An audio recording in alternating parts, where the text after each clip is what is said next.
Lost Lancastrian, Episode 2. Books, Threads, and Quiet.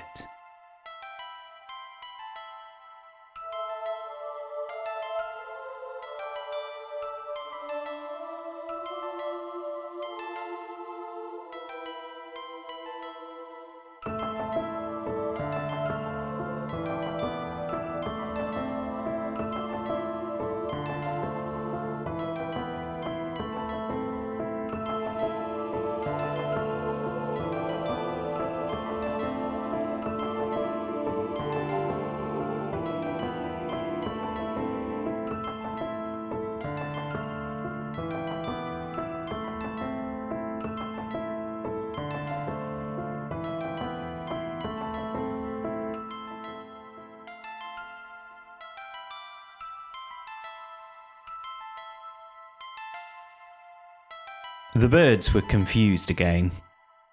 At a little past 5 a.m, the distinct call I've come to expect chattered through the black. Perhaps it's the street lights and all other artificial lights in the city. Yet there it is, even in this winter darkness, the call of songbirds welcoming the new day. They were starting the day with more fervour than I was. Unlike the week before, there was no particular mission in mind. There was an idea, but it was a larger concept than could be managed in a single week without preparation. So I was mostly resigned to a week of development, research, and supporting efforts. All of it with only a smidge of direction. Sometimes I enjoy the free flow of open discovery. As I used to say when I was younger, ride the wave and see where it takes you. The sea-born Taoist philosophy. Today, though, I have the urge to know an outcome. The security of a surety. Perhaps because I've only just got out of a period of significant insecurity. My day job stretches across the weekend. So the majority of what most people consider the working week is technically off. I have been undertaking a master's, of course, yet this move has proved to be entirely wrong. At least this particular course of study is wrong. I've chosen a master's to qualify me to be a librarian. This seemed like an appropriate direction to go. I'm a philosophy graduate with a particular love for literature, history, and art. The imagined future was one in a museum or similar setting, sorting collections and working with curators to deliver text and other resources to a knowledge-hungry public. The last thing I imagined was a world of computer science frigidity. Yet that seems to be what I signed up for. This isn't the fault of the masters or its conveners. Although a little heads up might have been nice, it's simply a mismatch to my wishes. As the birds sang into the dark, I made coffee. With my regular morning coffee and orange juice in hand, I turned to a new morning ritual. Partially born from recent social media activity, starting the day reading at least one poem and a narrative non-fiction book for 15 to 20 minutes has rapidly become one of my favourite parts of the day. With my plans being slightly more vague and not wanting to disturb neighbours so early in the morning, I extended my reading a bit. Before I knew it, the sky was beginning to brighten, although lacking the drama I'd gotten used to from the autumn and early winter. For some reason, there has been an extended period of overcast mornings. Even when the days are clear and bright, the early mornings have been blankets of grey. When I eventually got out, after getting the apartment cleaned and laundry done, I made my way into the city centre. I was still on the hunt for the White Album by Joan Didion, having already read Slouching Towards Bethlehem I've been keen to read more work by this remarkable author and journalist from the new journalism movement. The early days of what is now referred to as creative non-fiction, narrative non-fiction, or literary journalism. The bus into the city wasn't overly busy, although the chill outside had led to misted windows that increased reliance on the next stop display. The gentle rock and rumble of the bus was meditative and almost lulled me into a doze before being rudely interrupted by the driver. Something was wrong with the bus, and we were being asked to disembark and get on the next bus. I wiped condensation from the window and looked out to where we were, not far from Surgeons' Hall. I shrugged and got off the bus, deciding not to hang around. I was close enough. What was more, I was also close to a favourite cafe, Press Coffee. Google Maps had been saying this place was temporarily closed for some time, and I had the feeling that was probably wrong. As it turned out, my hunch was correct, and Press Coffee was indeed open. I headed in. The cafe sits on the corner of Buccleuch Place and the edge of Edinburgh University Central Campus. With grand windows on two sides that are almost floor to ceiling in the 18th to 19th century tall-roomed building. Inside, the decor is more French salon cafe, with ornate cast iron and marble-top tables, curvaceous wooden chairs, and checkered floor. Yet the interior is also quintessentially Edinburgh, with the high ceilings framed by intricate cornicing. The walls are a cheery sunflower yellow, a bright, mood-lifting touch I particularly appreciate in the winter. As I enter, the owner, currently working alone in the near-empty cafe, welcomes me with a modest smile and familiarity that I find infectious. I return the pleasantry, and after placing my entirely generic and uninteresting order, I ask, "Do you know that Google Maps thinks you're temporarily closed?" "Still," she tuts, rolling her soft blue eyes. "Twice I've informed them we'd opened. I originally tried to get ahead and change it before we reopened. When that didn't work, I tried again after we opened." Press Coffee, due to its proximity and connection to the university, closes during winter vacation. I have to admit that I'm not sure about the other vacation periods, but I doubt it. The potential footfall is great entering the summer. The spring in Edinburgh is usually a lot more devoid of tourists, but often warm and pretty enough that students and others stick around and get out more. To be honest, spring is one of my favourite seasons in the city. As everything comes to life again, the meadows blooms in a vibrant display of cherry blossom lining the paths. I tap my card on the reader to pay for my uninspiring order and reply, "You'd think they'd have a system that would let business owners have a login and update their details." The owner directs me to take a seat whilst she gets my order ready and agrees. "You would, wouldn't you? And perhaps have something to indicate what information is official from the business, rather than any old Joe." I sat on a small table against the back room, giving me a view out over the huge windows and the cafe as a whole. I contemplated getting out my notebook, but decided that, due to only staying briefly, there wasn't much point. My flat white, I told you it was generic and uninspiring, arrived and hit the spot. I'm not sure where Press Coffee source their coffee from, but it's great. There's subtle fruity sweetness that contemplates the nutty flavours of the coffee. I took a moment to appreciate the warming, welcoming beverage on this chilly, damp day. I finished the coffee fairly quickly and said my farewells as I left the cafe.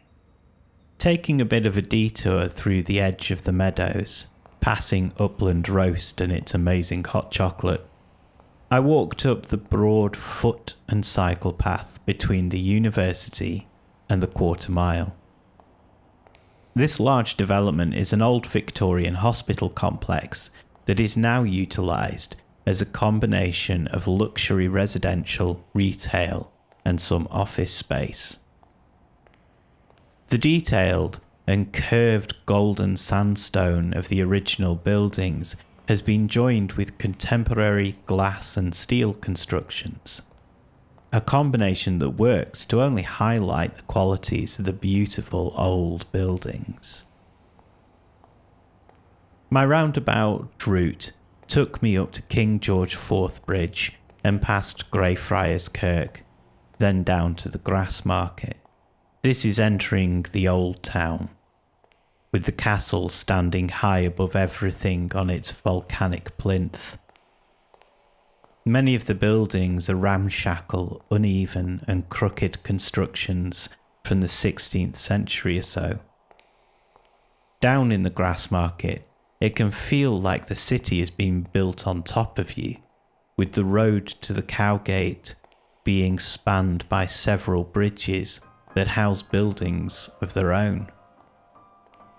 These potentially dark and once eerie, threatening spaces helped inspire many writers.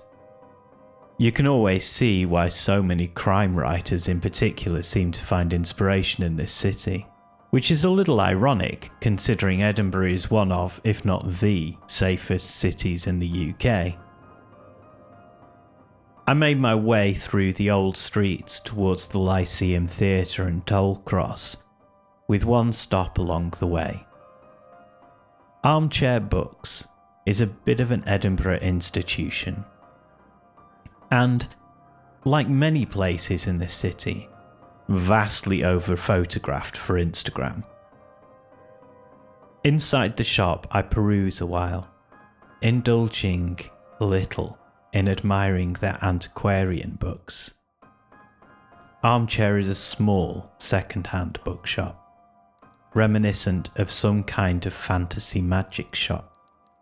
The kind of place you expect to uncover a dusty old book that leads you to making friends with a puppy cute white luck dragon.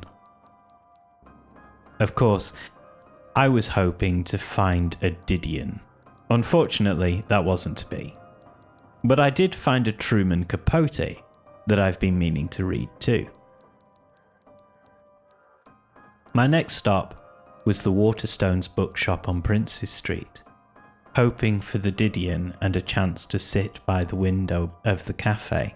Unfortunately, neither was available. I did consider popping into the Starbucks close by, the other place you can get the same impressive view of the castle. Evidently, the universe wasn't ready for me to have this yet though, so I discounted Starbucks and caught another bus to fulfill some unfinished business. Strangely, this second bus also stopped and booted everyone off after a couple of minutes. Thankfully, our replacement bus was already there for us. Before long, Cramond Island was back in view, and I was alighting to start my walk by the waterfront. The walk to Cramond Village was a little more hasty than last time, as it was already past midday and I was starving. My target was, of course, the Cramond Inn. There, waiting for me, was the long-awaited for treat of pie and chips. The pub is a very old, quirky, and crooked building of broad wooden beams and huge fireplaces. The floor carpeted in a beautiful Victorian-style pattern. I sat in a little nook, bookshelves to one side of me, small window in a deep recess of the thick wall behind me. The pie and chips was ordered, along with a pint of bitter. I don't drink alcohol very often. Not because I have any kind of problem, not even because I have a particular dislike of alcohol. It's a bit of a weird personal issue. To put it simply, alcohol reminds me of periods of my life at its most dark and hurtful. Times that often made me feel like continuing was futile, so I gain little pleasure from consuming alcohol. This time, though, was a little different.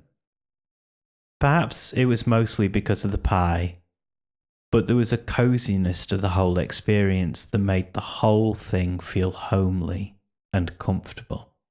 What I hadn't noticed at first in the Crammond Inn was the sign telling you that the pub is a digital detox establishment. There are no phones, tablets, or laptops allowed. I have to admit, this caused a minor heart palpitation.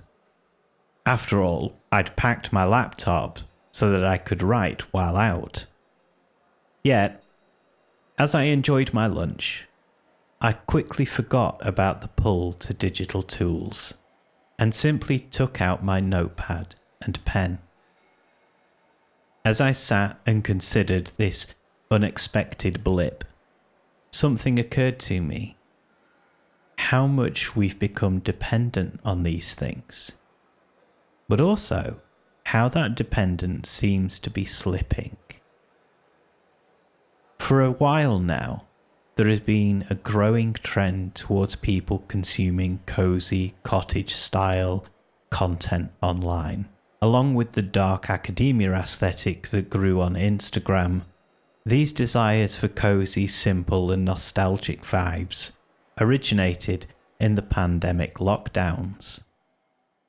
With people forced to be cooped up and dependent on digital communications for work and school, the limits of technology became increasingly evident.